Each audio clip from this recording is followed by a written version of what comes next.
What is happening, guys? Welcome back to the channel. Welcome back to another video with your boy Thick Whips. Today we've got the 340 in the garage and we're upgrading the charge pipe to this beautiful gloss black Keys Motorsports charge pipe. This is a pretty easy job on the B58s. Yes, we are grateful for that. Pretty much the exact same process as the one that I did on my Supra. With the Supra, I went with the FTP charge pipe, which was like a matte black wrinkle finish, but this time we are going with the Keys Motorsports gloss black charge pipe. This thing is actually super sick. I'm gonna have it linked down below. Huge thank you, Keys Motorsports, for sending out this part, sponsoring the build.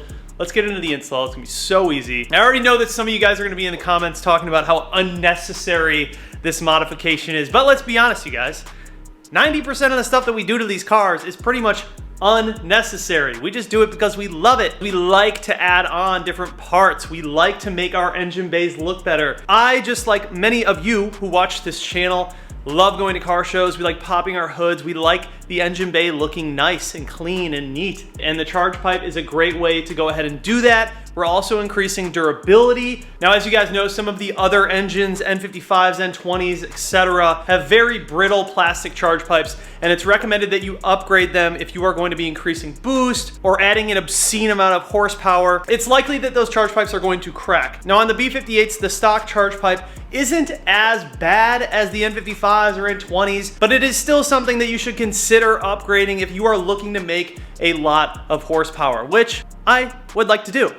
In addition to that, I really like how the Keys Motorsports charge pipe has 3 meth bungs. You can actually also use one of these for boost taps if you want, but it's nice how they have a couple of meth bungs right near the throttle body, then they have one down here. You just gotta make sure if you're not using them, they're nice and snug and tight. You don't want a boost leak. Other than that, the quality seems really, really nice. Love that it's gloss black, it's branded, it looks super clean. But I'm gonna show you guys what came with the actual charge pipe, and then we'll get into the install. All right, so pretty simple setup here. Not much that we really need. Does come with a couple of zip ties just in case you need to fasten down those coolant lines that are connected to the stock plastic charge pipe. We have a couple of clamps here. They're gonna go around this silicone piece that's gonna tie this whole thing together. And of course the charge pipe, the 2 charge pipe pieces itself. This piece is gonna go up top from the throttle body, and then the second piece is gonna go on the lower portion. You could try and do this install without removing the intake. Probably gonna make your life hell, honestly, if you try and do that. Very, very tight fitment in there. So we're gonna go ahead and just pop out the intake. It's pretty easy. And then we will remove all the stuff from the charge pipe and throw the new one in. It's gonna look so much nicer. I have a laundry list of stuff that is going to go into this engine bay. And really with this build, I want to make good power, but I also want to make this like a nice, clean show build. I like going to shows. I really value that part of the car community, going to shows, seeing other people's builds. That is a huge part of why I do this. And obviously going to these shows, a lot of times you have your hood popped and you just want to make it nice. So I like to dress up my engine bays as best as I possibly can by making them look super clean. And I think the gloss black, dude, is just the way to go with this. So without further ado, let's go ahead and get in the install. First things first, let's pop out this intake. But there's a little clip right here. Pop that out. Pull this guy out. There's some rubber grommets along the sides here. I do remember that. And then you got a couple of these little guys. One's down there, deep in there. I'm gonna have to get a light, and then one right here. So we'll just start dismantling this thing and pulling it out. Really should not be that difficult. And then we'll go ahead and attack the charge pipe.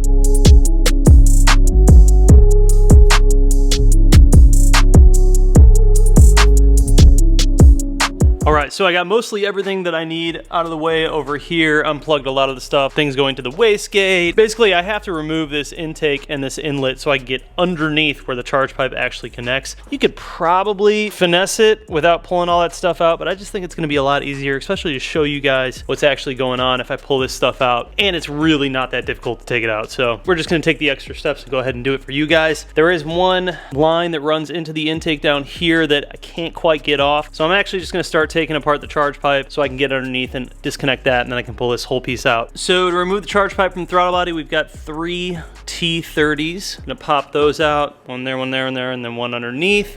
We're gonna disconnect this right here, and then we're gonna disconnect this guy right here. And if you guys are wondering how to actually disconnect these type of plugs, it's pretty easy. You just take your screwdriver, stick it in there, pop that up, and then you can go ahead and clamp down and lift right out like that. That's pretty much the same for all of the plugs in this install. Pop it up, clamp it down, pull it out. Just be careful if you have an older car, like mine is a 2016, some of these parts are starting to get a little bit brittle. So you have to be careful when you're moving stuff around. You can end up cracking something. That's just the nature of plastic that has been hot and cold and hot and cold and is old. So let's go ahead and pop these T30s out, and we can start removing the charge pipe from up here and then sneak our way down there and pull out this part and just continue the way through.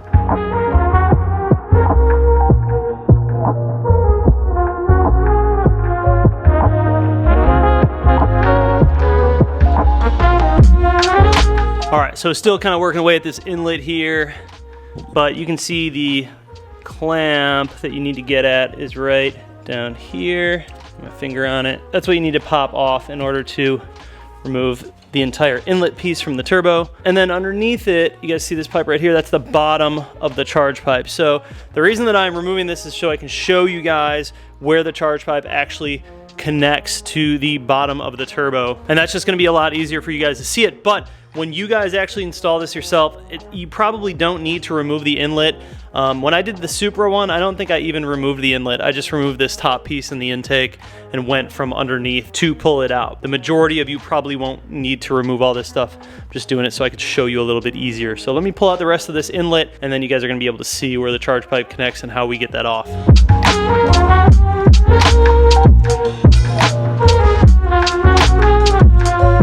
So this clamp is relatively similar to the other one that we pulled off of the inlet, but it does have this plastic piece that kind of covers it up, so we kind of have to break it to get it off. But you guys will be able to get through this and figure it out.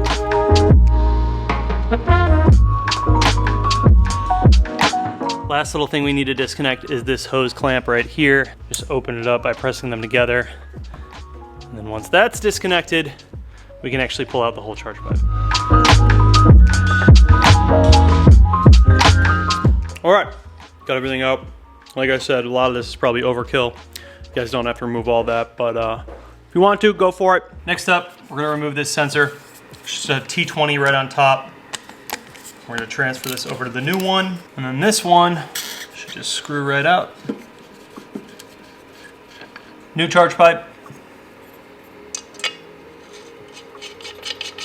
It's now an Allen head for this. Make sure you use the new hardware, don't reuse that old hardware, that T20. Throw on the new sensor.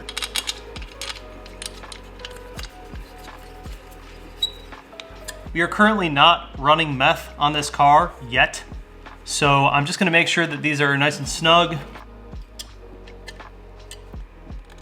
Also feels good. All right, so for this next part, you guys can decide how you want to go about installing this, whether you want to like put the whole charge pipe together with the coupler and everything and then put the whole thing in. But I strongly suggest just going ahead and putting the lower piece in and then addressing the coupler and then addressing the top. That's gonna be probably a lot easier, especially leaving you a lot more room to work with. Loosen up this seat clamp in here, pull it all the way out, and then move it back a little bit so it's not completely seated in, or twist it so it's not seated in. And then you're gonna wanna insert it into the bottom part of the turbo down there where we just pulled out the stock one, and then go ahead and twist that clamp around until it seats properly. Make sure this thing completely seats or it will blow off. That's super common with charge pipes. People will put them on, think it's seated completely, and they don't hear that audible click, and you go driving, and then the charge pipe pops off, and yeah, it's a bad day. So just make sure that you completely have it seated. The reason that I pulled out that inlet is so you guys can clearly see when I have that thing seated in there. Let's get to it. So just to give you guys an idea,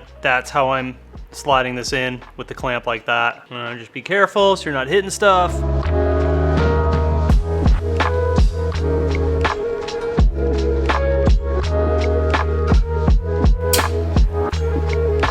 Once you get this seated on there, and you'll be able to tell if it's seated, just make sure that you check all of the edges, make sure everything is seated well. Once you get it on there, kind of move it in and out, make sure she ain't going nowhere. Like I'm moving the whole manifold and turbo at this point, so I know for sure that that thing's on there. So now we're gonna work on the second half. We'll get the coupler on, and then we'll connect it to our throttle body. All right, now we can go ahead and put this coupler on. And it is tapered like this, you'll see. The smaller end is gonna go onto the charge pipe over here. And when you guys do this and you're using the clamps, try to make sure that your clamps are facing upright so you can access them No, it's kind of like obvious, but some people don't even think about that. I like to do them either like this, like facing towards you like that, or you could do one like that, facing up like that, however you want to do it. Just make sure that you have access to it because you want to be able to get into that. So I'm going to throw this on. And then we're going to go ahead and keep this just a little bit loose. We're not going to tighten it up like crazy. And we'll go ahead and put the rest of the charge pipe and throttle body on.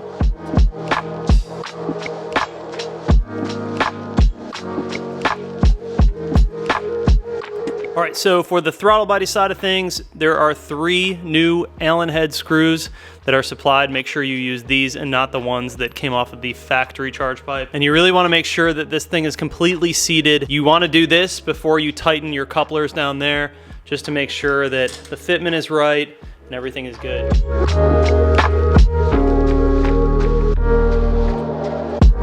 Once we do that, we're going to make sure that these are nice and tight.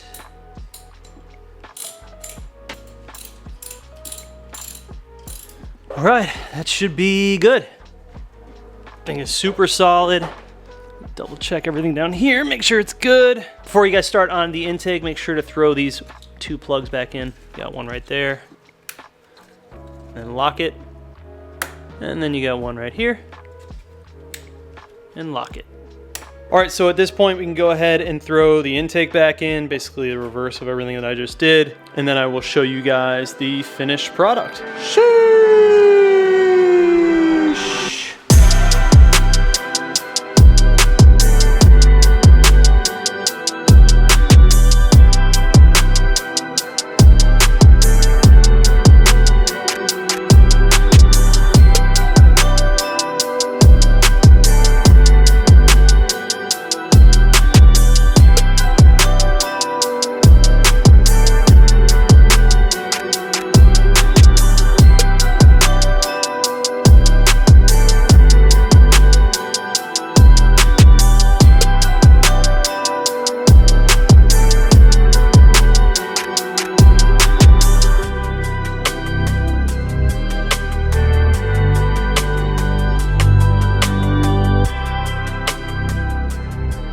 All right, you guys, you know I had to catch the sunset for some photos tonight of the F30.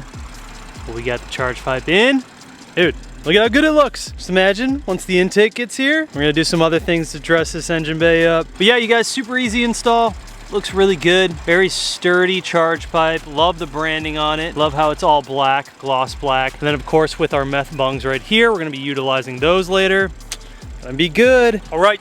You guys know the deal. If you need this charge pipe, it's gonna be linked down below. But as I said before, to drive the point home, a lot of stuff that we do on these cars is probably not the most necessary. However, you guys kind of know how I do things, and I like my engine bays to look really good. And I do plan on making a good bit amount of power with this car. And on top of that, I wanna run meth injection, and I wanna run it through the charge pipe. So for those reasons alone, this is a very obvious and easy upgrade for me to justify. But if you guys aren't planning on doing a lot of power or just want to keep stock turbo and like a very basic tune, the stock charge pipe is probably going to be just fine for you. But either way, man, I love the way that this car is turning out. It is looking so good. I also love that you guys are dropping a ton of knowledge in the comment sections. Someone commented on Monday's video about the all-wheel drive setup and like with different tire sizes and wheel sizes, which greatly helps me out. The X-Drive Delete is just, it just feels kind of weird. Like it feels a little out of place and it's hard to describe. I have to have a little more time with the car to like really show you guys or translate to you guys why it feels the way it feels, but it just feels like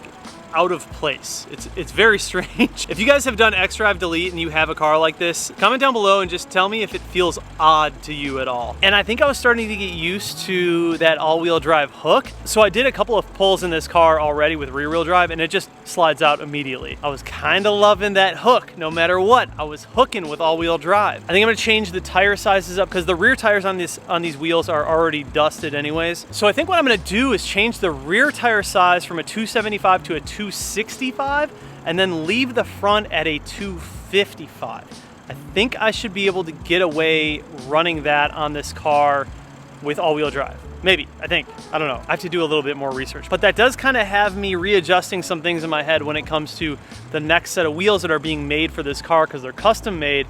might try and go with a square setup. I'm not quite sure. And as you guys saw before in the other video, I am talking to a turbo company. It is not pure. I'm not running a pure again. That should be here shortly. And then in addition to that, I am gonna run meth injection. We're probably gonna do Snow Performance. It's probably gonna be a 2-port meth injection system. I'm gonna try and keep it relatively easy and simple. I just don't wanna have to deal with like blending fuels and like reflex or anything like that. I simply wanna slap in my 93 and have my meth injection spraying when I want it, and maybe a couple of different tune setups, but we're gonna keep this very basic, good power, easily manageable. That's kind of what I'm going for with this car. But anyways, guys, thank you so much for watching the video. I appreciate all you. Thank you so much for all the comments. I really do appreciate you. We're helping each other out, helping me out, and just know that it does not go unnoticed. I love you guys. I'll see you in the next one. Peace out.